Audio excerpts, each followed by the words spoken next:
Le rendez-vous de l'information.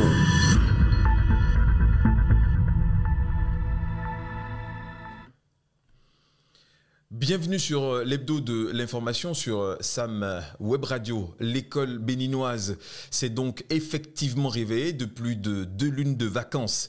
Les heures qui ont précédé l'ouverture des salles de classe ont été marquées par l'adresse du ministre des Enseignements secondaires, techniques et de la formation professionnelle.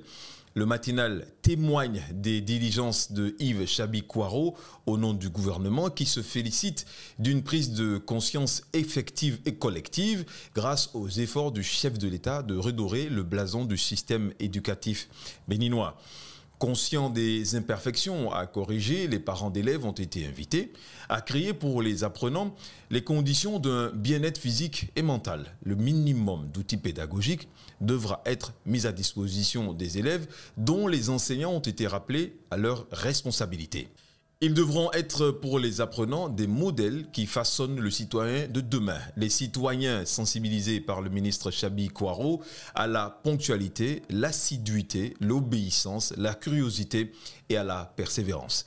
Le gouvernement a honoré le rendez-vous des retrouvailles en classe Assure la Nation, pendant que Défi Info relaie le message d'exhortation à la persévérance adressé aux enseignants par Mme Claudine Prudencio, présidente de l'UDBN.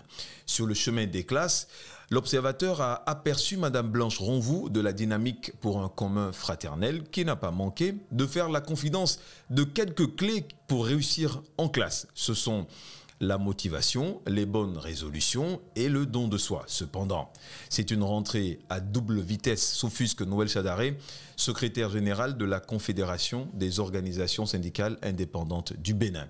Fraternité entend la préoccupation de la COSI Bénin qui réclame l'évaluation de la réforme de la rentrée en septembre. Et pour cause, la situation préjudiciable des écoles inondées. Le journal de Ménontin rend compte de la réalité des intempéries de cette semaine avec le cas de l'école primaire publique d'Agla. Des salles de classe à la cour de récréation, l'eau fait la leçon, ne laissant d'autre choix aux apprenants que d'être des équilibristes sur la pointe des pieds et sur des briques. Il faut purement et simplement tirer les conclusions qui s'imposent face à ce défi climatique, recommande Noël Chadaré, qui est aussi professeur de français. La rentrée en septembre pour tenir le calendrier des examens à bonne date en mai ou juin expose les usagers de l'école béninoise à braver la saison pluvieuse. Et si il pleut sur la côte, dans le septentrion, Matin Libre est inquiet quant au sort des écoliers de Banikwara. La menace terroriste a eu des conséquences sur l'école dans cette commune du département de la Liborie. École fermée ou complètement saccagée, tables et bancs disparus, élèves et parents d'élèves apeurés. Dans ce contexte sécuritaire préoccupant, l'autorité communale compte sur le dispositif dit du Mirador installé au niveau des frontières pour garantir courageusement que les écoles de Banikwara rouvriront bien leurs portes sans difficulté. Les difficultés diffèrent selon qu'il s'agisse de l'école publique ou privée. Le déchaîné du jeudi, c'est ce qui ne colle pas dans les écoles privées qui s'emploieraient à imposer des faux frais aux parents d'élèves. Le numéro 268 de l'hebdomadaire satirique propose une enquête sur le manque de transparence de certains établissements privés. Malgré tout, les apprenants, surtout ceux des milieux défavorisés, doivent être maintenus à l'école à condition qu'ils y fassent bon vivre. Fraternité s'y penche, évoquant la panacée des cantines scolaires qui pourraient y contribuer à condition que ce programme du gouvernement couvre 100% du territoire national. Selon les chiffres du gouvernement attestés par le Programme alimentaire mondial, le taux de couverture depuis 2017 à ce jour est de 75%. Un autre programme du gouvernement a fait la une de plusieurs quotidiens au cours de cette semaine.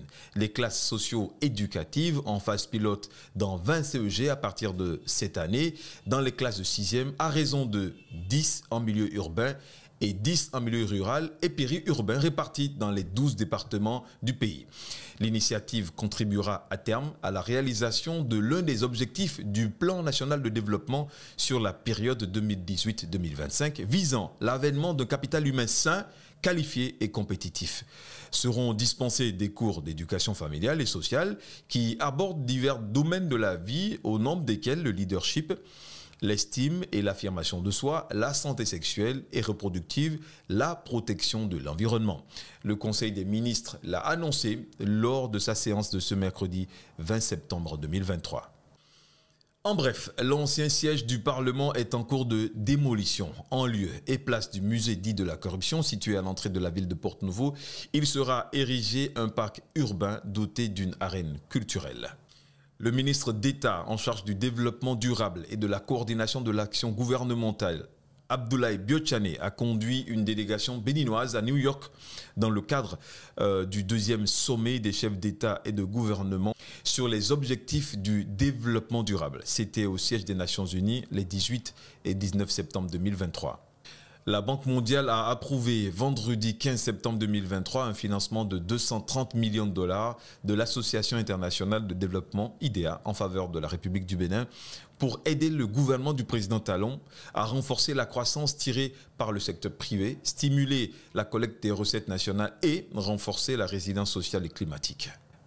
La prochaine campagne de commercialisation des amendes de karité a été fixée avec des dates précises. Elle débutera officiellement le 18 septembre 2023 et prendra fin le 31 mai 2024. Ces dates marquent respectivement l'ouverture et la clôture de la saison.